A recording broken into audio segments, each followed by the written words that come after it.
Hello, my name is Taya Graham, and welcome to the Police Accountability Report. Remember, this show has a single purpose, holding the politically powerful institution of policing accountable. But we don't do this just by parsing the behavior of individual cops. No. We delve deeper into the system that makes bad policing possible. And today, we're going to achieve this goal by telling the story of how police in a small Pennsylvania town tried to criminalize a treatment for opioid addiction, even as the suffering from the widespread overprescription of the painkillers has engulfed the country in an existential crisis. But before we get started, I want you watching to know that if you have evidence of police misconduct, we might be able to investigate for you. Please direct message me at Tayas Baltimore on Twitter or Facebook, or you can email us at par@therealnews.com. And please like, share, and comment on our videos. You know I read your comments and that I appreciate them. Okay, that's out of the way. Now, as we often point out on this show, policing isn't just about law enforcement. It's also a business. In fact, we have used a variety of different sets of data and personal stories to point out just how embedded the profit motive is in the process of American policing. The point is, you don't have to dig too deep into the process of American law enforcement to find the cruelty of crony capitalism running through it. And the reason we keep making this point is simple. Policing for profit wreaks havoc in the lives of the people it touches. It's a corrupting influence that turns law enforcement into a tool for inequality and greed that we continue to investigate. That's why today we're going to tell the story of Dawn Williams, a woman whose arrest and subsequent harassment by law enforcement touches all the aforementioned ills of a destructive war on drugs and police who seem eager to use it to book stats and generate revenues. Her story starts in a small, sleepy town of Scottsdale, Pennsylvania. Dawn had just left the bedside of her father, who was on life support in a nearby hospital. There, she was facing a horrible decision of if and when to discontinue his care. But as she was driving home, she made a turn without signaling, and before she could drive another block, the police pounced. Let's listen. I was going through a lot. My dad had just recently fell ill and was in the hospital, and an hour prior to the DUI, his organs were failing. He was dying, and I had gotten that call from the hospital telling me that. And so I was crying, obviously, an hour prior to this pullover. And so when he came up to the car, he instantly assumed that my appearance meant that I was on drugs. Just because my eyes were red. And so he pulled me out of the car, and he asked me multiple times if, I was using drugs. I told him no. And then after, he did this whole ordeal where he had me do, the different tests, the horizontal gaze and all of that. And I believe I passed it. He says I didn't, except for one. And then finally he said, "Are you on any prescription medications?" And I said, "Well, yeah, I'm prescribed buprenorphine." The instant that I said that, he said, "Well, you're under arrest for driving on prescription medication." And so, despite the fact she had a prescription for the drug buprenorphine and approved treatment for opioid addiction, and even though she explained to the officer her eyes were puffy from tears of despair, he arrested her. Let's listen to what happened next. All that was in my system was the buprenorphine, and I wanted to prove that because I had already admitted to it, and that I wasn't impaired. And so they took me to draw, to get the blood and everything. And then once they did that, they finally released me. Now, her arrest was not the end of the story. In fact, the saga dragged on for 3 more years. But before we delve deeper into what happened to Dawn, I want to give you, the viewers, some background on buprenorphine and why it is such a critical tool in the battle against opioid addiction, and why it is so disturbing that police would arrest her for taking it. And to do so, I'm joined by my reporting partner, Stephen Janis. Stephen, thank you so much for joining me. Tay, thanks for having me. I appreciate it. So tell us a little bit about the history of buprenorphine. Well, buprenorphine was a drug that was developed about 20 years ago for the treatment of opioid addiction as an alternative to methadone. It can be prescribed by a doctor rather than having to go to a clinic. So it's been considered to be a breakthrough for people who are suffering from opioid addiction. And also, it doesn't get you high, and it doesn't have some of the after effects that methadone has. So really, it's been really a breakthrough treatment. The only problem is the bureaucracy has made it difficult for doctors to be able to prescribe it. So really, it's been a win-win, except for the fact that the government keeps intervening in ways that are are not productive. Now, despite the fact that buprenorphine has been proved very effective, the DEA actually tried to make it harder to obtain. Tell us about that. Yeah, I mean, buprenorphine is currently Schedule 3, which is part of a schedule that goes from 1 to 5 that sort of tells you how dangerous the drug is. 1 being, absolutely no medical use. And the DEA tried to move it up that schedule, make it more dangerous, more difficult to obtain, and more difficult to prescribe. So it was really counterproductive given, that we have this opioid crisis in the country. It was really absurd. Now, you have reviewed the arrest records of Dawn and reached out to the police department. What have you learned? Well, it's amazing if you look at the statement of probable cause that Dawn shared with us, how much the cop tries to get her, makes her go through multiple, field sobriety tests, and doesn't listen to her information when she tells him that she's on a legally prescribed medication. It really seems from reading the documents that they were out to get her. And on top of that, when I tried to call the police department, of course, I didn't get any answer. So right at this moment, they're not commenting. But it's clear from the documents itself that they really, really wanted to make this arrest, and it's not clear as to why. So, we have a legally prescribed, proven effective treatment for opioid addiction. Then, we have a woman who's been given this medication to assist her during a fragile recovery. And then we have a cop who apparently seems set on criminalizing her for reasons that remain unexplained. But unfortunately, the arrest is not where this story ends. And for more on that, I'm talking to Dawn herself. Dawn, thank you for joining us. Thank you for having me. So, after you were arrested, tell us what happened next. Once he placed me in cuffs, he put me in the back of the car. When he put me in the back of the car, he did a search on my vehicle. He found nothing. Um, and then my fiance came to the car because I had my daughter with me. And my fiance came. He picked up the car. He picked up my daughter. And at that time, he even spoke to him and was like, I sent her. I was home when she left. I would never have sent her with my daughter somewhere if she were impaired. Like, he even witnessed him saying, the cop saying that, it doesn't matter if you're impaired or not, she's not allowed to do this. And so then they took me to the hospital to have blood drawn, which I completely agreed to because, like I said, um, all that was in my system was the buprenorphine, and I wanted to prove that because I had already admitted to it and that I wasn't impaired. And so they took me to draw, to get the blood and everything. And then once they did that, they finally released me. Dawn, why do you think they pursued this case? Why would they continue to charge you even after they learned you had told the truth? The only thing that makes sense to me as to why they did it is money. They need to bring in money. It's a huge thing that, the town that this happened to me in is a small town. There's not a whole lot of crime. Your average basic small town. So I think that they were just out hunting. I mean, whenever I initially first seen the police and I was dropping the girl off, they were just sitting in their car parked. And so I think that they thought it was an opportunity to break in some revenue. So, how many doctors did they enlist to try to charge you with a crime? I'm not exactly sure of an exact number of doctors. Where I get that information from is when they finally decided 3 years later, 3.5 years later, to drop this.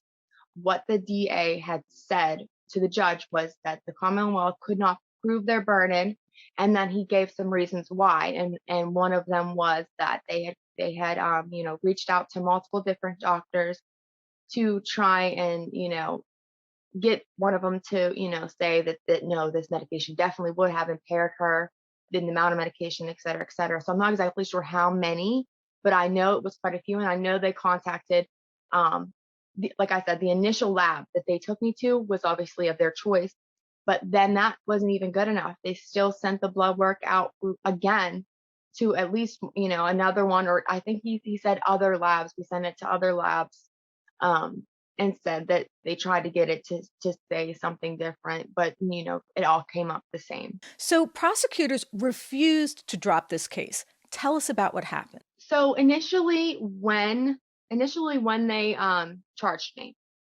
um, they charged me with I have no background, I have no criminal record.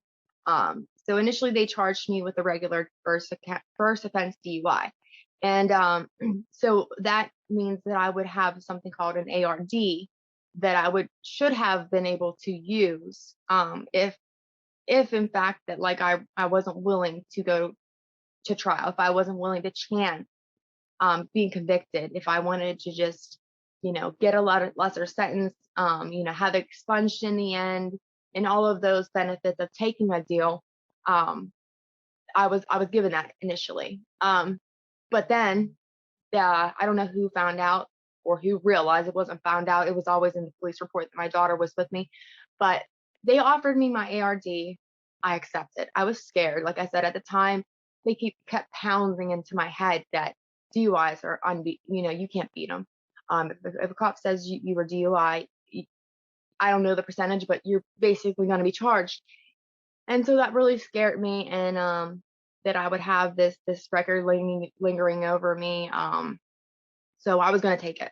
But somebody was greedy and all of a sudden said no. She had her daughter with her. That bumps it up from a regular misdemeanor to an M1, which is a misdemeanor first. I don't know. It bumps it up to almost kind of like as if it was my second or third time getting a DUI opposed to my first DUI. And that made the penalties a lot worse as well. So, I reached out to Dr. Fisher and, just let him know what was going on. And, by the grace of God, he was outraged. So he was willing to come and testify for me at any time that I needed, free of charge. He was willing to have me tested out of his pocket, neurologically, physically, mentally, anything that they needed to prove that this medication is not what they think it is. Um, and that's really the only way I beat this charge, was because I had him in my corner. Dawn, how has this affected you personally? I'm assuming that if you were being treated for addiction, this must have been very difficult, and this case dragged on for 3 years. Can you tell us what kind of toll this has taken on you and your family? This must have been an emotional and financial burden as well. It was I About 6 months after the incident, I for no connection to this, I moved to North Carolina, and they still had me come back for call the criminalize regularly, and which costs a lot of money to travel from North Carolina back to Pennsylvania. It's about a 10-hour drive. I went through the steps of getting on this medication and to recover from addiction, and had been on this medication for about 2 years at this point. So I had been on it for quite some time, and it helped me tremendously. But it's how people get their lives back. Whenever somebody's addicted and they go through withdrawal, and I'm not trying to make excuses for it because it can be done, but to just like when you have children, to just have to just go through that and stop work, stop taking care of your kids. That's not easy.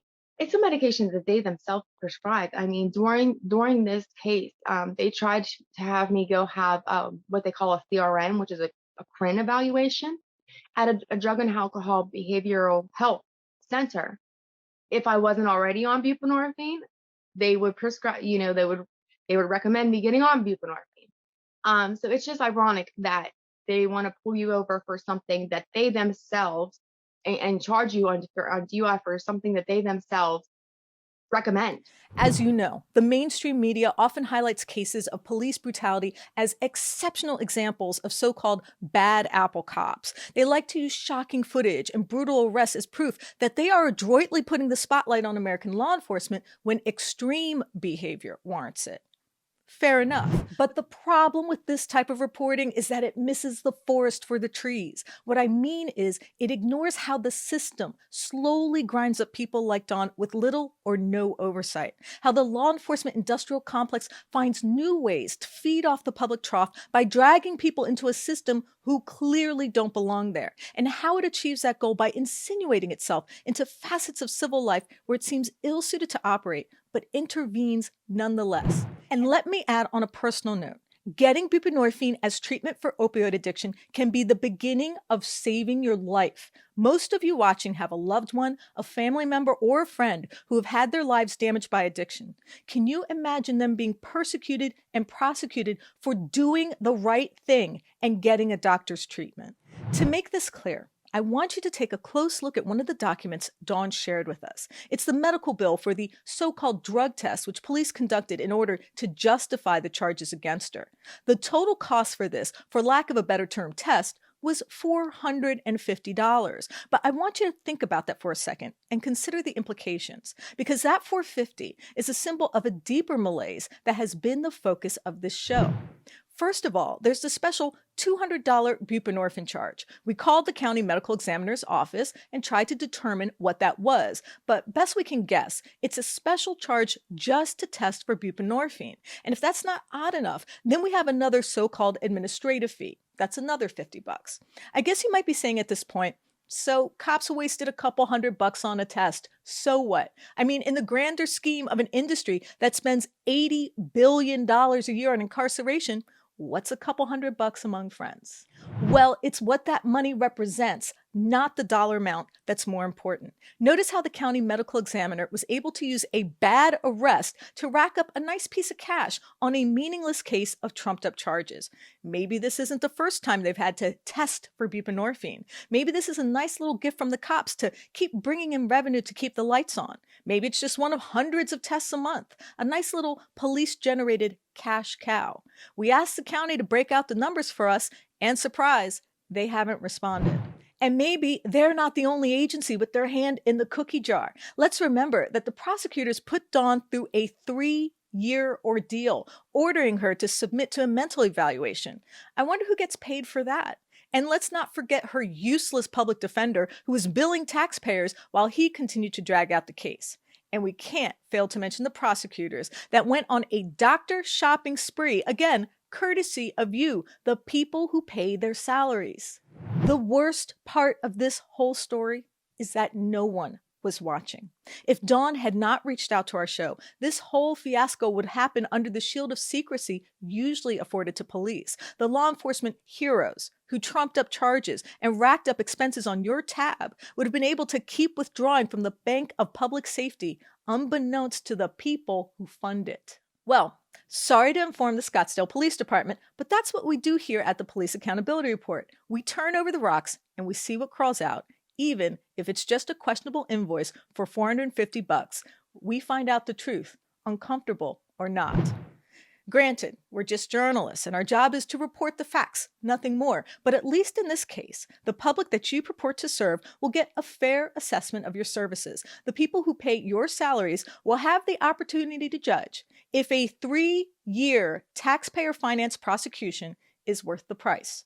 For this so-called pursuit of justice will not be served under the cover of darkness. That's because we just turned on the lights. I'd like to thank Dawn Williams for being so forthright with us and coming forward to speak with us. Thank you, Dawn.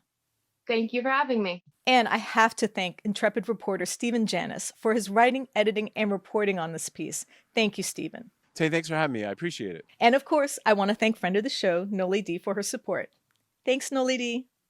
And I want you watching to know that if you have evidence of police misconduct or brutality, please share it with us and we might be able to investigate.